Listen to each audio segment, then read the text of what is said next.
Assalamualaikum warahmatullahi wabarakatuh.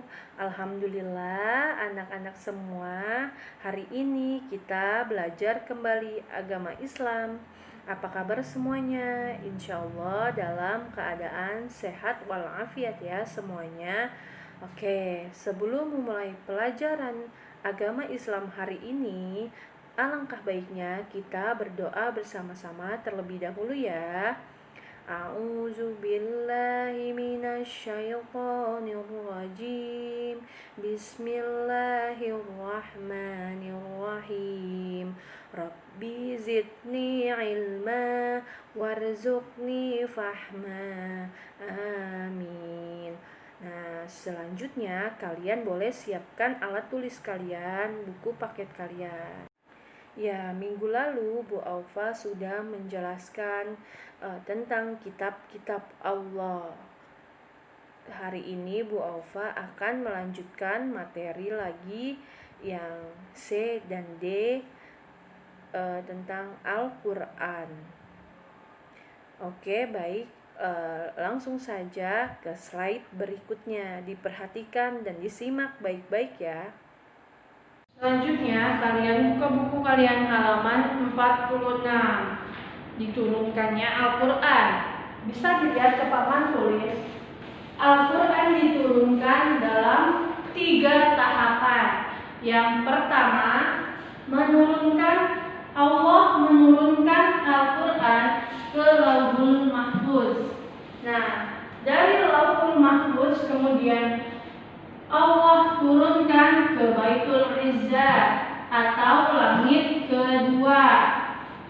Nah, dari Baitul Izzah langsung ke langit dunia dan diturunkan melalui Nabi Muhammad SAW bertahap selama 22 tahun, 2 bulan, 22 hari. Nah, ini tahapan diturunkannya Al-Quran. Bisa dilihat di buku kalian halaman 46 dan bisa kalian tandai atau stabiloin. Jadi, tahap pertama yaitu Allah menurunkan Al-Quran ke Lauhul Mahfuz, kemudian Allah turunkan ke Baitul Izzah, lalu yang ketiga Allah turunkan ke langit dunia dan melalui perantara Nabi Muhammad Sallallahu Alaihi Wasallam.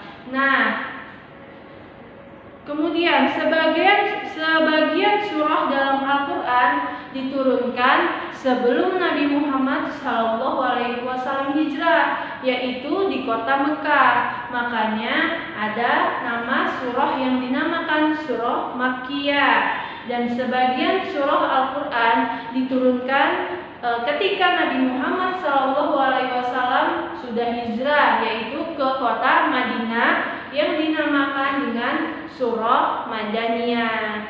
Jadi ada surah Madaniyah dan surah Makkiyah. Kemudian selanjutnya berikut ciri-ciri surah Makkiyah dan surah Madaniyah. Lihat di sini ciri-ciri surah Makkiyah. Surahnya menjelaskan tentang tauhid dan keimanan. Diawali dengan kata ya ayyuhan nas.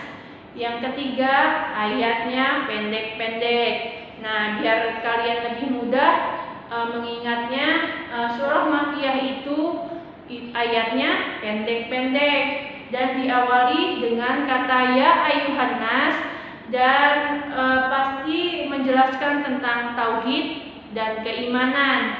Itu adalah ciri-ciri surah Makkiyah. Yang selanjutnya, ciri-ciri surah Madaniyah.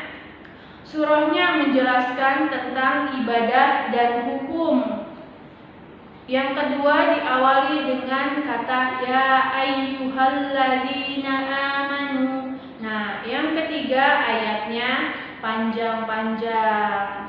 Nah, itu termasuk ciri-ciri surah Madaniyah.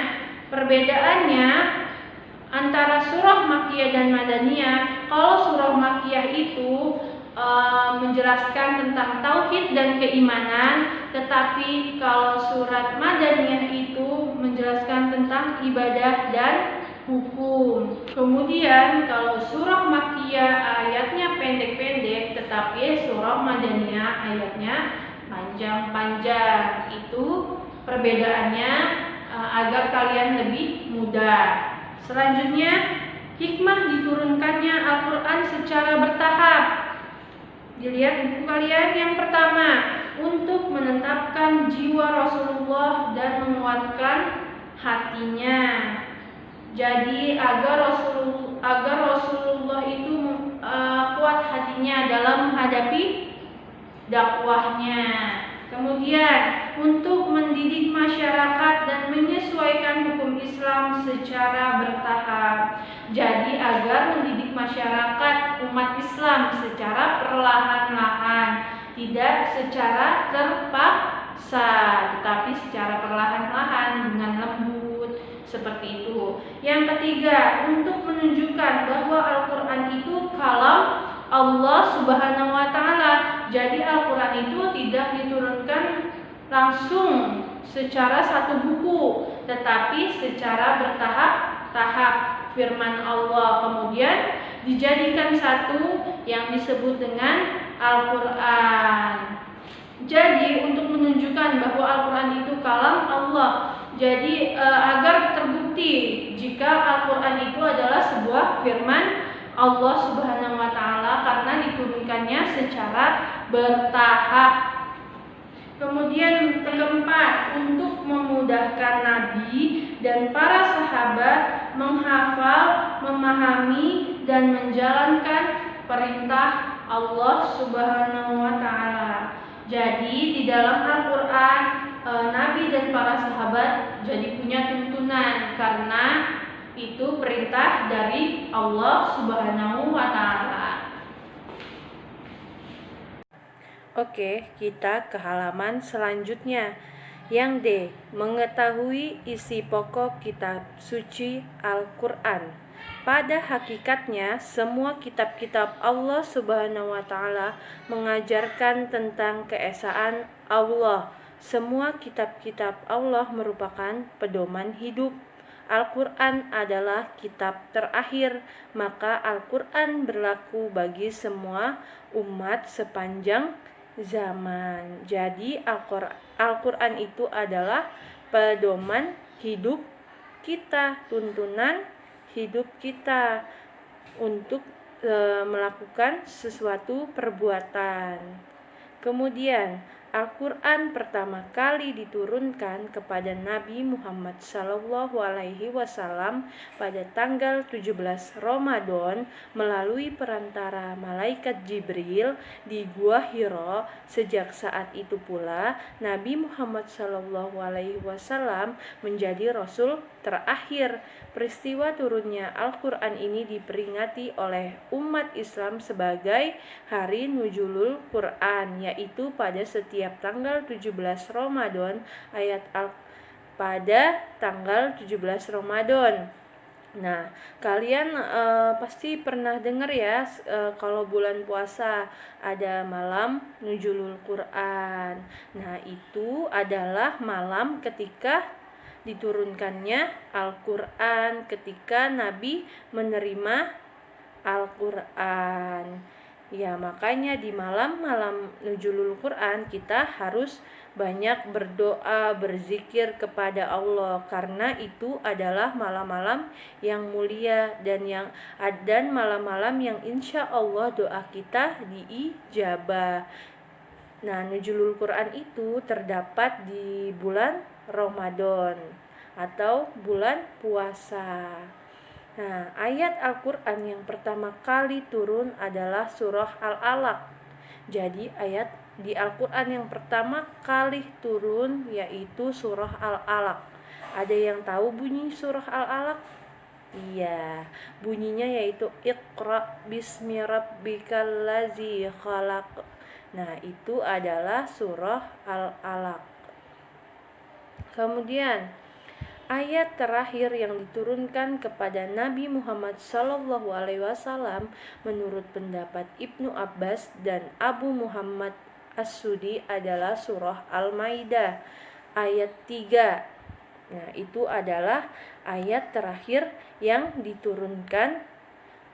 Kemudian ayat ini turun ketika beliau sedang wukuf pada saat Haji Wada, tanggal 9 Zulhijjah tahun 10 Hijriah. Sebagai pedoman hidup manusia, Al-Quran mengandung banyak sekali isi pokok ajaran yang dapat dipraktikkan dalam kehidupan sehari-hari. Berikut beberapa isi pokok kandungan kitab suci Al-Quran. Yang pertama, akidah, yaitu keimanan, kepercayaan, dan keyakinan. Jadi di Al-Quran itu isi pokoknya ada tentang akidah. Akidah itu tentang agama kita, akidah kita, akhlak kita, seperti itu. Kemudian yaitu tentang keimanan kita, kepercayaan kita kepada Allah, keimanan kita kepada Allah Subhanahu wa taala, dan keyakinan kita kepada Allah Subhanahu wa taala. Kemudian isi pokoknya tentang ibadah. Nah, isi pokok Al-Quran pasti tentang ibadah. Ibadah tentang apa? Sholat, untuk berbuat baik kepada orang lain, untuk bersedekah, dan masih banyak lagi. Kemudian tentang syariah, yaitu hukum dan aturan yang ditetapkan Allah untuk manusia. Jadi di Al-Quran itu adalah ada aturan-aturan manusia yang harus diikuti di dunia ini agar kita selamat nanti di akhirat kelak. Berupa apa aturan-aturannya? Misalnya seperti kita harus sholat 5 waktu agar nanti kita masuk ke surga. Atau aturan yang lainnya misalnya kita harus membantu sesama teman, sesama manusia untuk bersedekah agar meringankan beban orang lain juga. Kemudian kisah-kisah Nabi dan umat terdahulu. Nah, dari Al-Quran pun kita bisa tahu kisah-kisah Nabi dan umat terdahulu itu seperti apa. Tentang kisah Nabi apapun. Jadi ada bukti tentang sejarah terdahulu yang tadinya umat-umat belum menyembah Allah dan kemudian menyembah Allah dengan ada buktinya Al-Quran yang diturunkan oleh Nabi Muhammad SAW. Oke, sekarang boleh kalian stabiloin yang Bu Aufa bacakan di paragraf kedua. Al-Quran pertama kali diturunkan kepada Nabi Muhammad SAW pada tanggal 17 Ramadan melalui perantara malaikat Jibril di Gua Hira. Sejak saat itu pula Nabi Muhammad SAW menjadi Rasul terakhir. Peristiwa turunnya Al-Quran ini diperingati oleh umat Islam sebagai Hari Nuzulul Quran, yaitu pada setiap tanggal 17 Ramadan. Ayat Al-Quran yang pertama kali diturunkan adalah ayat Al-Alaq. Maksudnya adalah surah Al-Alaq ayat 1-5. Ayat terakhir yang diturunkan kepada Nabi Muhammad SAW menurut pendapat Ibnu Abbas dan Abu Muhammad As-Sudi adalah surah Al-Maidah ayat 3. Ayat ini turun ketika beliau sedang wukuf pada saat Haji Wada, tanggal 9 Zulhijjah tahun 10 Hijriah. Nah, itu ayat surah terakhir yang diturunkan. Ya, itu yang sedikit Bu Aufa jelaskan bahwa Al-Quran diturunkan pada tanggal 17 Ramadan melalui perantara malaikat Jibril dan di Gua Hira. Kemudian peristiwa turunnya Al-Quran dinamakan Nuzulul Quran. Ayat pertama yang diturunkan, surah pertama yang diturunkan yaitu surah Al-Alaq ayat 1-5. Kemudian surah terakhir yang diturunkan yaitu surah Al-Maidah ayat 3. Dan ayat ini turun ketika beliau, maksudnya Nabi Muhammad itu pada saat haji wada 9 Zulhijjah 10 Hijriah. Itulah diturunkannya Al-Quran kepada Nabi Muhammad SAW. Dan isi pokok Al-Quran berisi tentang akidah, keimanan, kemudian kepercayaan dan keyakinan, berisi tentang ibadah-ibadah, syariat dan hukum Islam, kemudian kisah-kisah Nabi dan umat terdahulu. Ya, alhamdulillah anak solih-solihah, hari ini pelajaran kita telah selesai. Dan insya Allah semuanya sudah menyimak dengan baik ya. Jika ada yang belum mengerti dan belum paham, Bu Aufa menjelaskannya kurang, ada yang kurang, boleh kalian tanya ke WhatsApp Bu Aufa. Sekian pelajaran kita hari ini, dan alangkah baiknya mari kita berdoa bersama-sama. Bismillahirrahmanirrahim. Allahumma arinal haqqa haqqa warzuqna ittiba'ah wa arinal batila batila warzuqna ijtinabah. Sekian dari Bu Aufa hari ini, kurang lebihnya mohon maaf. Wassalamualaikum warahmatullahi wabarakatuh.